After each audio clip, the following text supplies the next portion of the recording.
Hello everyone, আজকে চলে এসেছি একটা বিয়ে বাড়ির হলুদের অনুষ্ঠানে।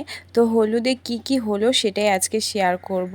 এটা একটা নন বেঙ্গলি বিয়ে আমি কখনোই দেখিনি, এটা আমার ফার্স্ট টাইম, তাই ভাবলাম আপনাদের সাথেও শেয়ার করি।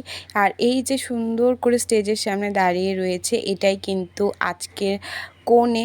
তো এখানে সবাই আত্মীয় স্বজন সবাই সুন্দর একই রকমের শাড়ি পরেছে, আর সাথে ছেলেরা এরকম সুন্দর সবুজ পাঞ্জাবি পরেছে। এখন কনেকে নিয়ে কনের রিচুয়ালসগুলো পালন করতে যাচ্ছে, তো আপনাদের সাথেও সেটা শেয়ার করব যে ওরা কি করে হলুদের দিনে। আর বিয়ে বাড়ি উপলক্ষে কিন্তু বাড়িটাকেও খুব সুন্দর করে সাজানো হয়েছে। বাইরে সামনে গেটটাও তো দেখতেই পাচ্ছেন।